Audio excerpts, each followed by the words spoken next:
really see this from a space of oneness consciousness rather than a space of judgment and separation. So I'd love to just get your insights. I know this morning you mentioned to me the Kabbalion, which is based on Hermetic principles. It's a very powerful um, book regarding principles and law. And so I'd love to get your take on, first of all, let's discuss polarities and your insights in that regard. Okay, let me start by saying that language is so limiting. That's the problem I found. We use language, we speak, we use gestures, facial movements and things, body language to explain ourselves. It's so limiting. And based on the fact that we are a walking database of all the information we've ever collected over lifetimes and over this lifetime and from everywhere, we are those walking databases, and it shows in the way we carry ourselves, the way we speak. It shows in the way we pull our faces. It shows in the way we interact with people and the language that we use. So I've found that people, I'm trying to get people to stop using labels, to stop naming something. And people are very, very interested in naming a sickness or a disease. And then they get stuck right there. I've had it over the years where, people have come to me with a problem of cancer, for instance, and they've Googled, gone to Dr. Google, looked up all the side effects, and then they get stuck on those. And people do this with whether it's health, wealth, or happiness, relationships, any of those big issues.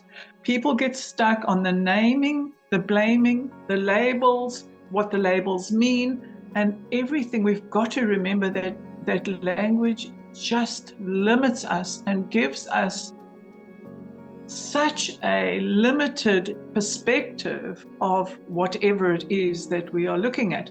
So I take those limiting glasses off and I show people, look at this. Let's look at this in a different way. And first of all, we have to go into, sometimes, depending on how advanced the person is who's asking the question, we have to go into the polarities of, they come to me, they've got an issue with money perhaps, and they have this limiting understanding of giving and receiving and not having enough. So I take them into what spiritual law says and what the laws of life show us that about not having enough as opposed to having plenty. So there you are. You have the two opposites. You have the polarities of the energy we call money and its uses. We have the same with sickness and health. We have the same with being lonely and having a relationship, and there's always all these opposites, these polarities. And I explain to them that this manifested world, this created world, does have its opposites in order for things to happen. And an easy example is electricity. You've got to have the positive pole and the negative pole in order for there to have a manifestation of electric power in your home or in your car or whatever. So I picked up this Orosoma bottle this morning. It is called Bringing Heaven to Earth. So it's about the crown chakra and the base chakra. So if you look at it like this, it's two separate colors. But if I had to shake it, and I'm not going to shake it, it would all blend together into one cohesive color of a violet and red. So what it is about polarities is they are the same, they are equal, they are just different sides of the spectrum. And what happens, and what I teach, is not the basic metaphysics of the two aspects of polarity, the right and the wrong, the good and the bad, the high and the low, the hate and the love, the lack and the plenty. I go beyond that, and I start talking to them. I first explain how polarity is an absolutely necessary thing in order for manifestation to happen on this planet. I mean, you just have to look at the trees, the plants, the seasons, the animals. Everything duplicates itself to a masculine and a feminine principle come together. So when it comes to gender, I'd rather talk about principle, because it's the principle, the frequency of the energetic, of the conscious understanding that there are these principles and laws that govern life on this planet and everywhere, govern the planet's movement, govern the universal movements and frequencies. It's everything from source energy, source light, source love, call it what you want. That's also just a name, and the language is limiting.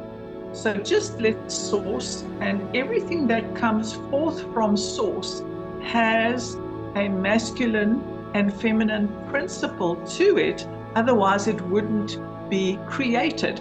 So the laws of creation require what we have conceived as two coming together, creating the spark to create something else.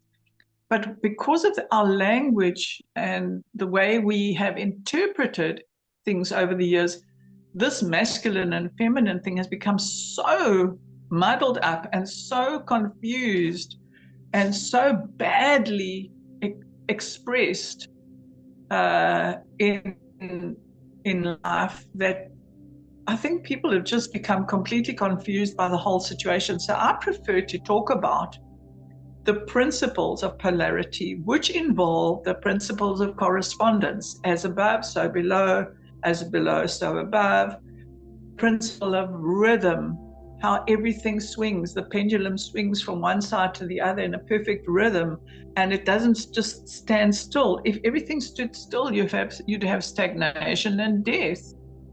So everything is always moving, the principle of vibration. And when, like even your DNA, it's a spiral, it's a spiral and movement. Whatever's in this body temple is always moving, but you've got to have the two polarities of electricity and magnetism as part of the movement of this body. So we are electromagnetic or magnetic electro, whichever way you want to say it, it doesn't matter. Again, that's just words and perceptions. Let's get those out of the way. And let's just go back to